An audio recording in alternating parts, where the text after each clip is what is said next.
Hi! Das gibt das nächste Update-Video, wo ich so tue, als würde ich mich wohlfühlen, in der Kamera zu reden. Viel Spaß! Der aktuellste Stand der beiden Räume ist, dass ich beide geputzt habe. Und das Musikstudio ist jetzt ganz leer.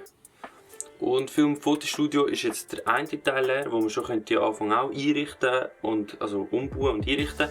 Und im anderen Teil sind jetzt nur noch Sachen drin, die am Jugendhaus gehören. Also so Palette und so, die wir sogar benutzen dürfen. Thema Musikstudio. Wie geht es jetzt weiter? Wir haben uns so halb entschieden, dass wir jetzt mit dem Raum eigentlich gehen, aber nicht sehr viel investieren. Oder nur so Sachen, die mobil sind, halt dort reinstellen. Das heisst, wenn wir irgendwann merken, okay, wir brauchen etwas Grösseres, dass wir die Sachen dann alle brauchen für den nächsten Raum. Mega cool ist auch, ich habe jetzt Kontakt mit zwei, die gerade nebendran den Bandraum haben. Und die finden das eigentlich auch ein ganz cooles Projekt.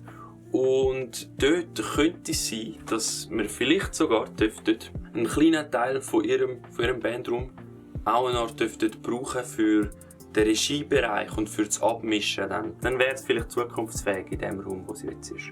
Und nachher gibt es noch zu sagen, im Künstlerkeller, also eben bei der Künstlerplattform, ist mega cool, haben wir jetzt die ersten 3 Künstler erwählt. Wir haben auch das Konzept jetzt fertig, wie das die Vorstellungen auf Insta genau aussehen, wie die Posts aussehen. Und da dürft ihr gespannt sein, das wird auch ganz bald schon kommen. Da freue ich mich.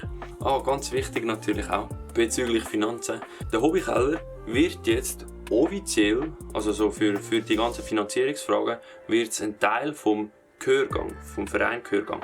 Das ist ein Verein, der ihre Vereinsstrukturen anbietet, für die Umsetzung von Projekten zu ermöglichen. Sie kommen dort auch schon ein bisschen raus und haben die ganzen Voraussetzungen schon. An dem Projekt selber wird sich nichts ändern, aber das vereinfacht es mir mega.